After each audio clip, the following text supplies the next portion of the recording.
Evangelho, segunda-feira da 18ª semana do Tempo Comum. O Senhor esteja convosco, Ele está no meio de nós. Proclamação do Evangelho de Jesus Cristo segundo São Mateus. Glória a vós, Senhor.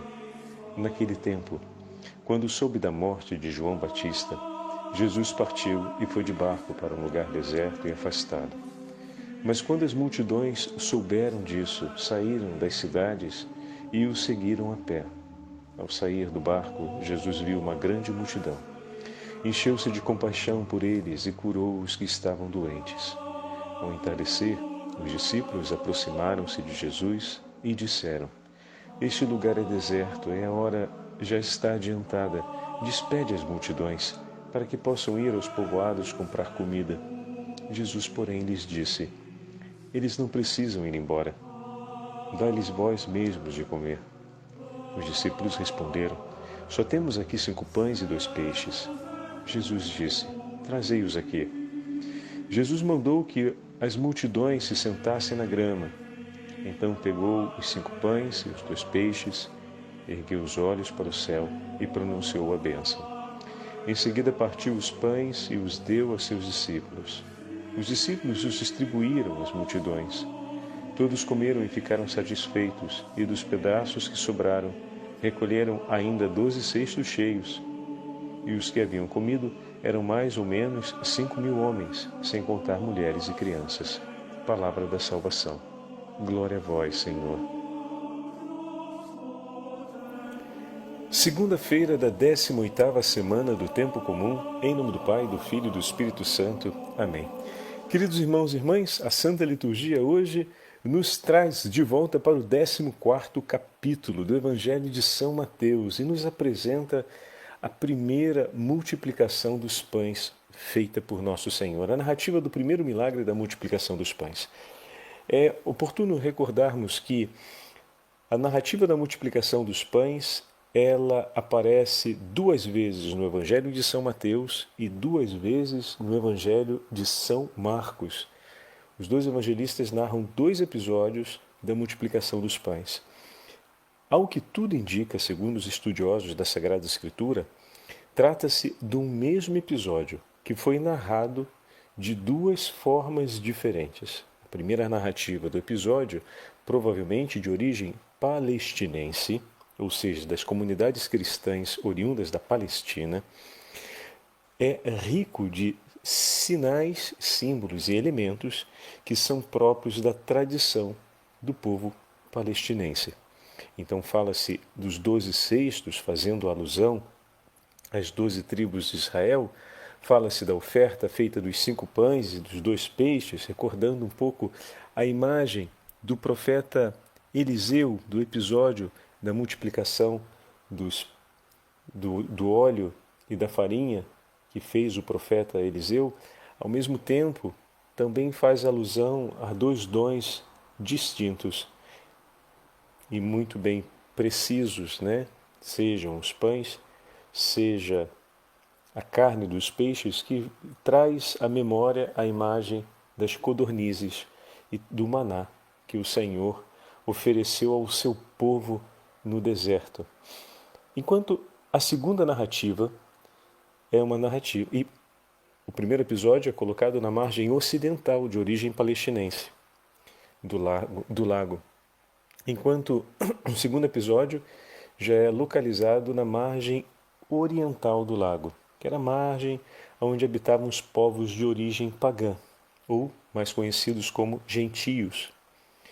E os elementos que aparecem na narrativa, que é um pouco mais enxuta e vai aparecer no 15º capítulo do Evangelho de São Mateus, a narrativa ela se reveste de símbolos e de elementos que são típicos da cultura gentílica. Então fala dos 7 pães e alguns peixes, não faz referência ao número de peixes, fala da sobra dos 7 cestos, recordando as 7... Perdão, deixa eu pegar aqui, só para poder citar direitinho, as 7 nações de Canaã. Então, por que preservar as 2 narrativas dentro do mesmo Evangelho? Primeiro, por conta da origem de cada uma delas. Como assim, padre? Mas não se trata do mesmo fato? Sim, mas na Sagrada Escritura nós não estamos somente recolhendo fatos. Ali está composta a história de como o Senhor se revelou ao seu povo. Então, ambas as narrativas são extremamente ricas e trazem até nós a memória de como os primeiros cristãos participaram e viram os acontecimentos envolvendo a vida de nosso Senhor. O segundo ponto é que ambas as narrativas, cada uma com a sua própria peculiaridade, fazem referência ou um pré-anúncio daquilo que é o grande alimento que o Senhor irá oferecer pelo bem do seu povo, seu próprio Filho, que no Evangelho de João se torna vivo e claro, e ontem tivemos a oportunidade de ouvir o Senhor declarar-se: eu sou o pão da vida. Todo aquele que come não terá mais fome. Todo aquele que bebe não terá mais sede. O Senhor que se entrega como alimento vivo e salutar pela nossa salvação. Então, ambas as narrações apontam nessa mesma direção, fazendo, digamos assim, o elo entre o Antigo Testamento e o acontecimento que nos espera na continuação dos eventos do Novo Testamento, dos eventos narrados pelo Evangelho. Então, a preservação dos dois textos dentro do Evangelho de Mateus e de Marcos tem essa peculiaridade. E ao ouvirmos o Evangelho de hoje, como não pensarmos no texto do profeta Oséias, em que o Senhor fala ao coração do profeta com tanta docilidade, dizendo: vou conduzi-la ao deserto e aí lhe falarei ao coração. Oséias capítulo 2, versículo 16. O deserto é o lugar da prova, mas também é o lugar aonde Deus fala ao nosso coração. O que significa dizer que no momento da prova, o Senhor nos acompanha e quer falar de maneira íntima conosco. Lembremos-nos também do texto de Jó, versículo 38, quando Jó, prostrado nas suas angústias e dores, o Senhor lhe diz: levanta-te. Estava num momento de grande tensão, em meio às dores e o sofrimento próprio da sua condição, pelo que passava, pelo momento que atravessava, e Deus diz: levanta-te, cinge os teus rins, que eu quero falar contigo como um homem fala a outro homem. Ou seja, falar olhando nos teus olhos. É ali, em meio àquele momento de deserto, desolador, dentro do próprio sofrimento, que atravessa Jó, que o Senhor o chama para falar-lhe olho no olho, para falar-lhe claramente ao coração. E com doçura, o Senhor fala a Oséias e nos dá essa grande graça de recordarmos que nos momentos difíceis o Senhor quer falar conosco, não nos abandona e nos fala ao coração, nos fala de maneira íntima para que nós possamos permanecer unidos a Ele. Aqui eu gostaria de trazer para meditar com vocês o texto de São Beda Venerável a respeito dessa narrativa de São Mateus. São Beda faz uma leitura muito delicada e bonita a partir do texto do profeta Oséias. Como assim, padre? São Beda observa uma intencionalidade de Jesus em levar o povo ao deserto para colocá-lo à prova sobre o seu comprometimento com o falar de Cristo e, ao mesmo tempo, para colocar à prova a confiança do povo no Senhor. Eu escolho seguir e buscar a Cristo, e isso comporta certas exigências que eu as assumo para mim, mas não abro mão de ouvir e de buscar o meu Senhor. Olha que interessante. E é uma grande verdade que marca a nossa caminhada espiritual. O Evangelho ele estabelece um nível de exigência que nós abraçamos a partir da certeza do amor do Senhor que não nos falta e jamais nos faltará. E daqui a pouco vamos ver também um outro texto do livro A Imitação de Cristo, do 15º século, que nos fala a respeito desse coração que se compromete com o Senhor e que busca no Senhor a vida que tanto deseja. É muito bonito. E hoje é um dia especial, meus irmãos, como ontem publicamos nos nossos grupos. Trata-se do grande dia em que o Senhor concedeu a São Francisco de Assis a súplica que ele fez do perdão. São Francisco fez um pedido, como ontem publicamos, e vocês tiveram a oportunidade de ler ou de ouvir, essa grande súplica baseada num único desejo: levar o maior número de almas possíveis para o céu. Esse desejo de São Francisco deveria sempre impulsionar cada ato do nosso coração. Quem se une intimamente com Cristo não tem outro desejo no coração que não seja esse. Então, quanto mais forte esse desejo for no nosso coração, eis aí um grande termômetro para nos mostrar o quanto o nosso coração está realmente unido ao Senhor. Porque esse é um desejo que nasce no coração dos amigos de Deus. Aqueles que vivem uma íntima e profunda amizade com Deus passam a ter no seu coração esse desejo como uma força, por assim dizer, inspiradora e de propulsão.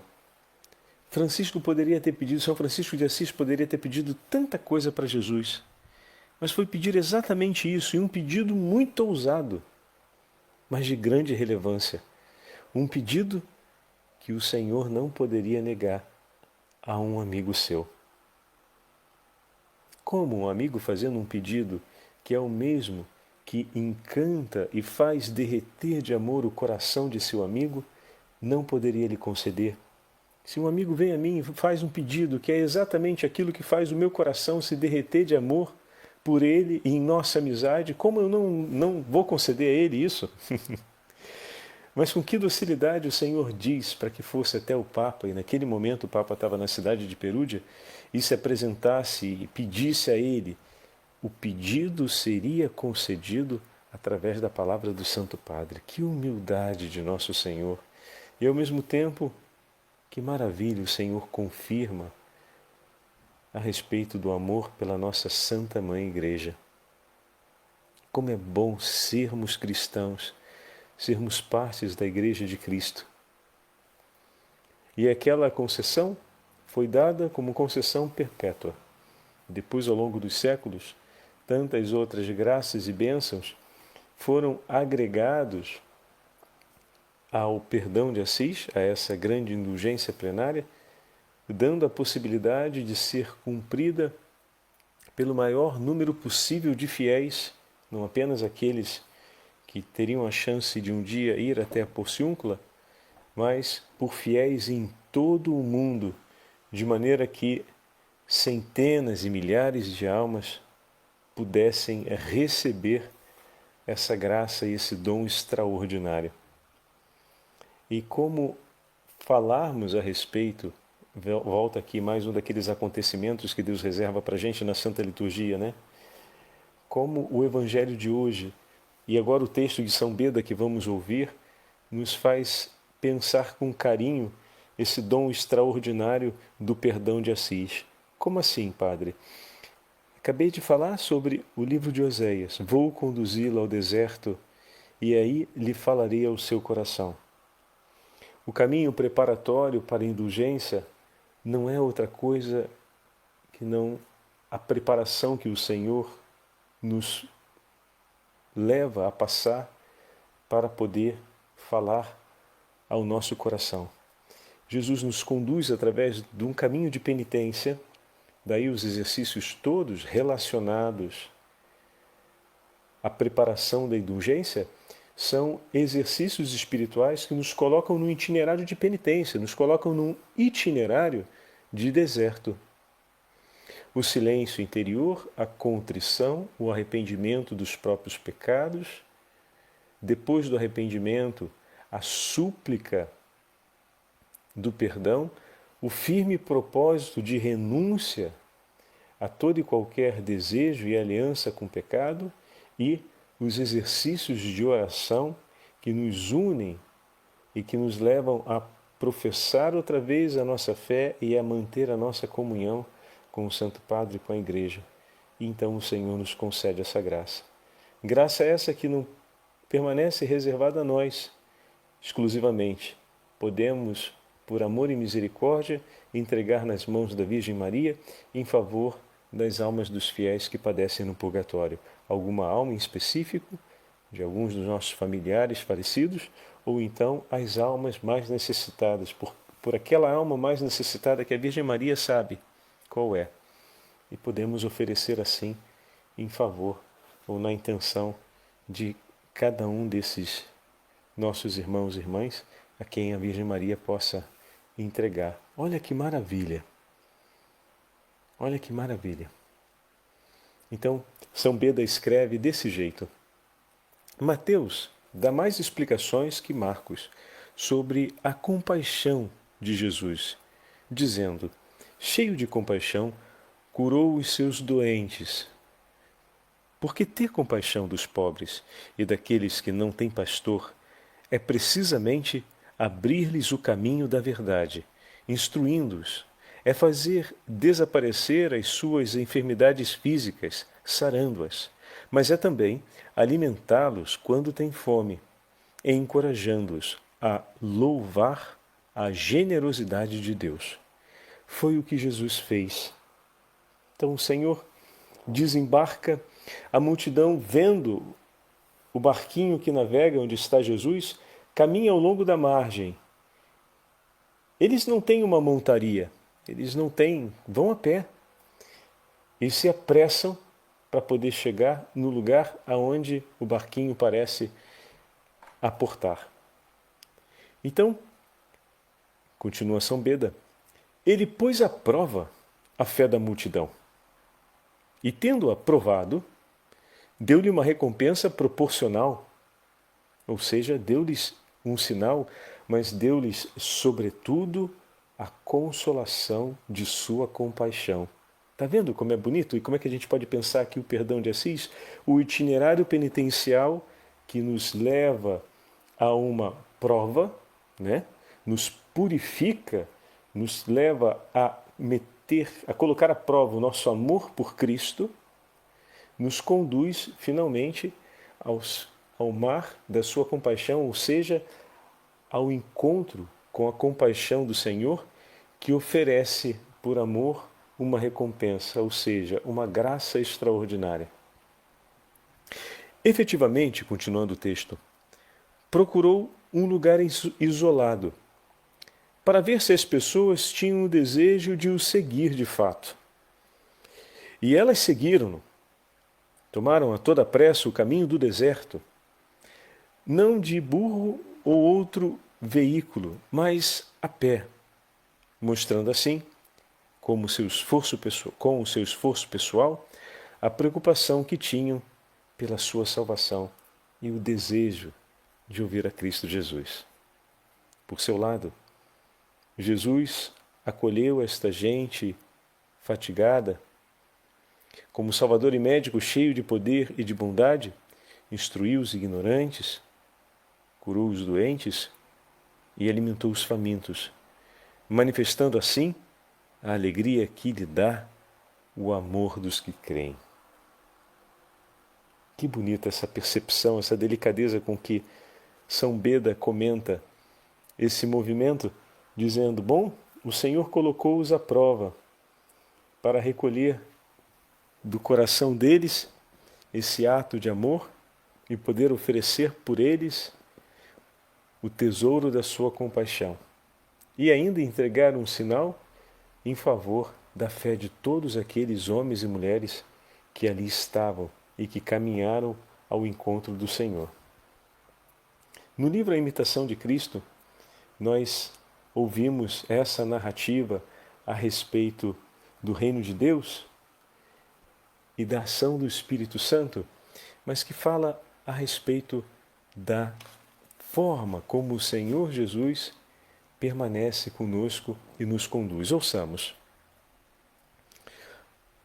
Volta ao Senhor de todo o teu coração. Deixa este mundo miserável e tua alma encontrará repouso na companhia de Jesus. Pois o reino de Deus é paz e alegria no Espírito Santo. Cristo virá a ti, trazendo-te sua consolação. E se no íntimo lhe preparares digna morada, terás a alegria de sua companhia para sempre. Olha que bonito. Pensemos esse texto à luz desse grande tesouro de hoje, né? Também à luz desse grande tesouro de hoje, que é o perdão de Assis. Olha que grande chamado que o Senhor nos faz através do itinerário penitencial para conquistarmos, para recebermos a santa indulgência. Toda a sua glória e beleza está no interior, e aí ele se compraz. Sua visita é assídua ao homem interior, pois agrada-lhe a sua companhia. Palavras mansas, agradável consolo, grande paz, maravilhosa intimidade são as definições para a presença de Cristo junto à nossa alma. Coragem, ó alma fiel, prepara teu coração para este esposo maravilhoso, para que se digne vir a ti e em ti habitar perpetuamente. Ele assim declarou um dia: se alguém me ama, guarda minha palavra, e a ele viremos e faremos nele a nossa morada. Dá, portanto, ó caríssimo irmão, lugar a Cristo. Se possuíres Cristo, serás rico, e esta riqueza te bastará. Ele cuidará de ti, e será teu fiel procurador em todas as coisas, e não precisarás de depender dos homens, pois ele será tudo por ti. Põe toda a tua confiança em Deus. Seja Ele teu temor e também teu amor. Ele responderá por ti e fará o que for melhor, do melhor modo possível, para que sejas feliz e viva para sempre. Não tens aqui cidade permanente, e onde quer que estejas, serás sempre um estrangeiro e um peregrino, não encontrando descanso, a não ser quando fores intimamente unido a Cristo. Por isso, peregrine sobre o mundo, unido ao teu Senhor. Teus pensamentos se fixem no Altíssimo, e tua súplica, sem cessar, se dirige a Cristo a todo instante, que esteja o seu coração em oração e pensamentos unidos ao teu Senhor. Olha que maravilha! É verdade, que seja assim. Se não sabes meditar sobre as coisas profundas e celestes, não te preocupes, repousa na paixão de Cristo e demora-te com gosto meditando suas chagas e sua entrega de amor por nós. Suporta-te a ti mesmo, com Cristo e por Cristo, se queres reinar com Ele. Se te acontecesse entrar uma vez perfeitamente no íntimo de Jesus e experimentar um pouquinho seu ardente amor, então já não mais te preocuparias com o que te é cômodo ou incômodo neste mundo, porém mais te alegrarias com o opróbrio infligido, porque o amor de Jesus faz o homem ter-se em conta de nada, e tudo que o possa afligir não é nada perto do amor que vem em nosso socorro e nos conforta. O Senhor esteja convosco, Ele está no meio de nós. Pela intercessão de São Beda, venerável, e de Pedro Julião, apóstolo do Santíssimo Sacramento, abençoe-vos o Deus Todo-Poderoso, Pai, Filho e Espírito Santo. Amém. Nossa Senhora, Rainha dos Anjos, rogai por nós.